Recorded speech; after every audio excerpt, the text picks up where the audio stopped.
नमस्कार दोस्तों, आप देख रहे हैं टेक्निकल सागर यूट्यूब चैनल। मेरा नाम है अभिषेक सागर और आज हम बात करने वाले हैं बहुत इंटरेस्टिंग टॉपिक के ऊपर कि क्या एंड्रॉयड मोबाइल फ़ोन में हमें एंटीवायरस की ज़रूरत है।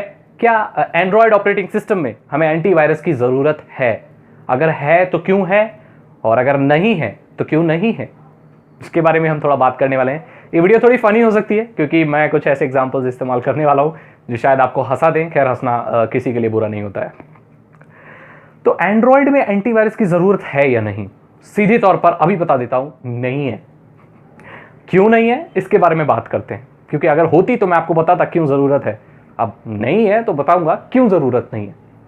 एंड्रॉयड ऑपरेटिंग सिस्टम जो भी होता है, अभी जो हम अपने मोबाइल फ़ोन में यूज़ करते हैं, लाइट वेट होता है। कंप्यूटर जितना पावरफुल इसका प्रोसेसर नहीं होता है और उसके रैम की भी स्पीड इतनी नहीं होती है। काफ़ी हद तक बढ़ गई है, काफ़ी फास्ट मोबाइल फ़ोन आ गए हैं।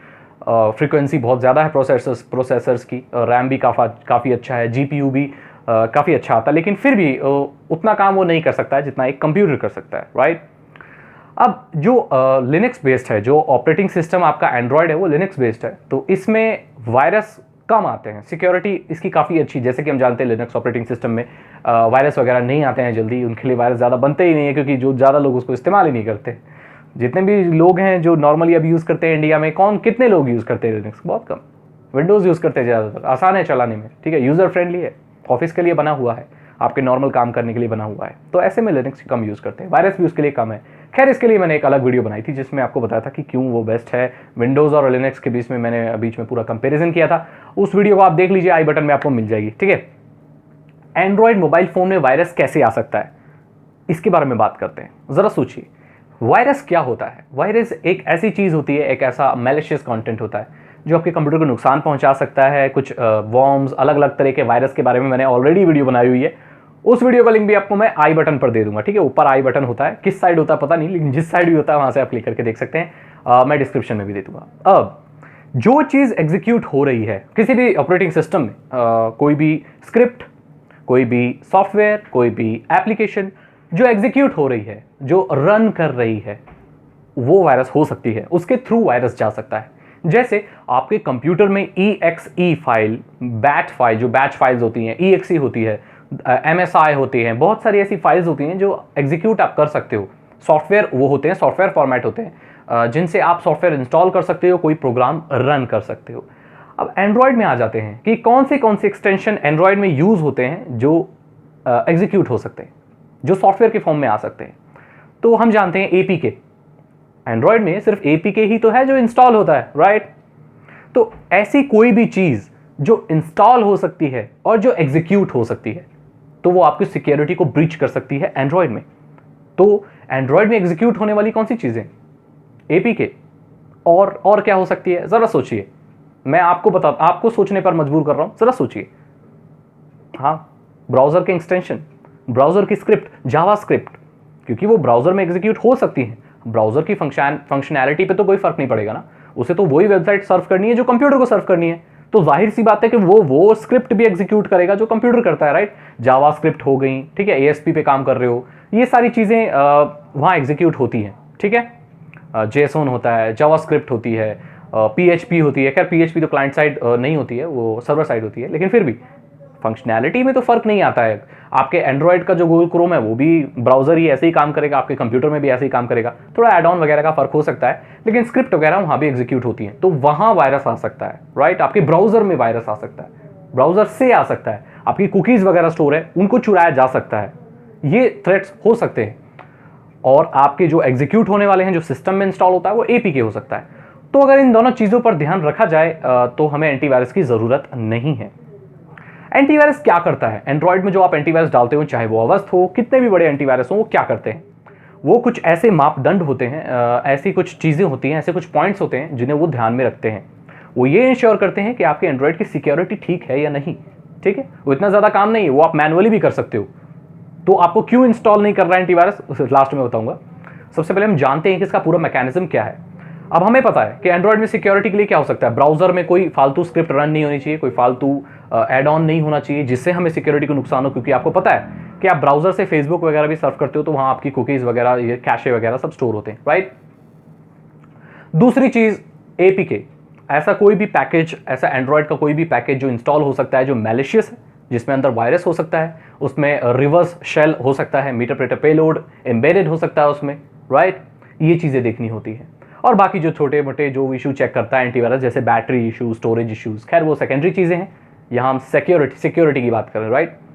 तो इन दोनों चीज़ों को हम मैनुअली भी देख सकते हैं। ब्राउजर में हम ऐसे इंश्योर कर सकते हैं कि फालतू कोई स्क्रिप्ट रन ना करें, फालतू की वेबसाइट हम विजिट ना करें, ये सब चीज़ें ना करें। और वैसे भी रियल टाइम में आजकल ज़्यादा भी जो एंटीवायरस है वो एंड्रॉइड में इतना ध्यान नहीं देते हैं।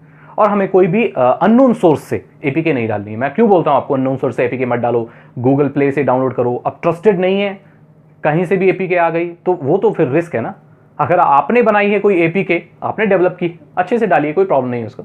लेकिन कोई एपीके आप बाहर से ले रहे हो, एपीके डाउनलोडर है, उसमें क्या होता है, मैंने आपको पहले बता, ये सारी चीज़ें मैं ऑलरेडी कवर कर चुका हूँ कि 5 MB की अगर कोई एप्लीकेशन है तो आप कहीं और से एपीके डाउनलोड करोगे तो 5.28 MB की हो जाती है। क्यों?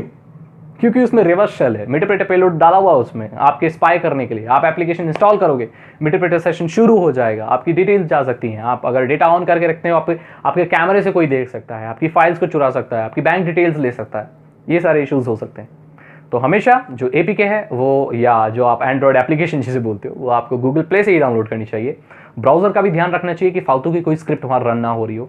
आपने देखा होगा लकी ड्रॉ की वेबसाइट होती है कई, कि लकी ड्रॉ पे जाते हैं, उसको एक व्हील घूमता है, बोलता है अपने प्राइस जीता है, अपने सैमसंग गैलेक्सी जीता है, सिर्फ 2 रुपये में ये जीते हैं, बिडिंग करें, रॉयल रंबल खेलें और लकी ड्रॉ निकलेगा। और बहुत सारे ऐसे स्कैम हैं जो ट्रस्टेड वेबसाइट नहीं होती हैं, तरह तरह के गलत ऐड नज़र आते हैं, वहाँ पॉपअप खुलते रहते हैं अपने आप, ब्राउज़र कहीं कहीं रिडायरेक्ट करता रहता है, आपको फ़ोन वाइब्रेट करने लगता है। कितने सारे एग्जाम्पल बता दिए।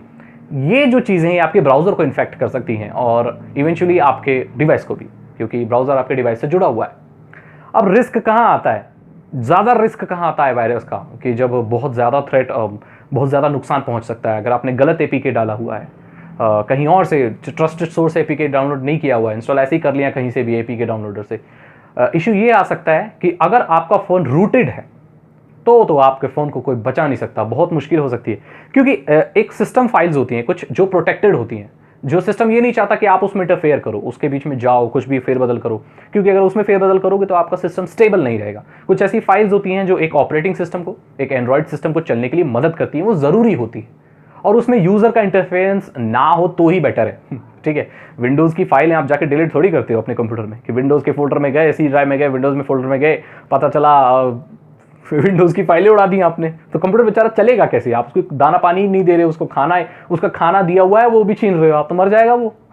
सिंपल सी बात है। तो इसीलिए इस चीज़ को, सिस्टम फाइल्स को बचाने के लिए एंड्रॉयड क्या करता है, अलग उसको स्टोर करता है रूट में, और वो नॉर्मल यूज़र की फाइल मैनेजर से आप नहीं ओपन कर सकते हो।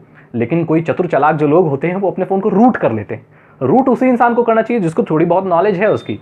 उन्होंने रूट कर लिया, रूट करने के बाद उन्होंने एप्लीकेशन सुपर यूज़र की ऐसी डाली जो महाबकवास है, वो किसी को भी अलाउ कर देती है अंदर जाने के लिए, उसको बाईपास करना 2 मिनट का खेल है। अब ऐसे में क्या होता है कि मैलिशियस कंटेंट डाला, मैलिशियस एप्लीकेशन डाली, वो आपके रूट में एम्बेड कर जाती है, रूट के अंदर चली जाती है, रूट के अंदर नाश कर देती है। अब फिर आप बोलते हो अरे मेरा सिस्टम स्लो हो गया, तो आप सोचते हो अरे मैंने रूट करने से शायद ये स्लो हुआ है, अनरूट कर देते हो, सुपर यूजर एप्लीकेशन हट गई, रूट का रास्ता ब्लॉक हो गया, रूट के अंदर ऑलरेडी जो वायरस घुस चुका वो अंदर ही रह गया। अब वो वायरस चाह कर भी आप बाहर नहीं निकाल सकते। ठीक है, पहले दरवाजा खोला कि हाँ अंदर कोई भी जा सकता है, अंदर चोर घुस गया, फिर बोला अरे दरवाजा खोलने से दिक्कत हो गई है, दरवाजा बंद कर लिया, चोर अंदर ही रह गया, और अंदर ही ऐश कर रहा है, वो वायरस अंदर ही घूम रहा है आपके रूट में। ऐसे केस में आप बोलोगे सर आपने बता दिया ये गलती, तो इसको सुधारे कैसे?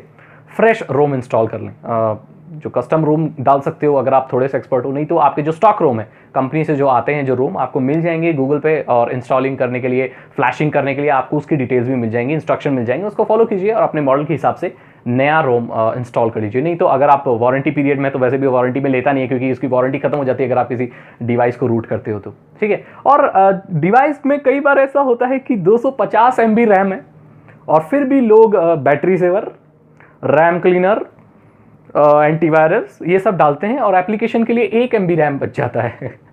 अरे भैया फ़ोन आपने रैम बचाने के लिए, बैटरी बचाने के लिए, एंटीवायरस के लिए थोड़ी खरीदा है। फेसबुक, याहू डालो, चीज़ें डालो, तब तो होगा। आई होप आपको इन्फॉर्मेशन मिल गई होगी। अगर आपको ये वीडियो अच्छी लगी तो लाइक करें, तो दोस्तों के साथ शेयर करें। अगर आपने अभी तक मेरे चैनल को सब्सक्राइब नहीं किया तो सब्सक्राइब करें। सब्सक्राइब करने के बाद भी वो नोटिफिकेशन बेल को प्रेस कर दो, उससे होगा कि जब भी मैं वीडियो डालूंगा आपको नोटिफिकेशन मिल जाएगा और कोई वीडियो मिस नहीं होगी। मैं मिलता हूं आपसे अगली वीडियो में। Thank you so much and good bye.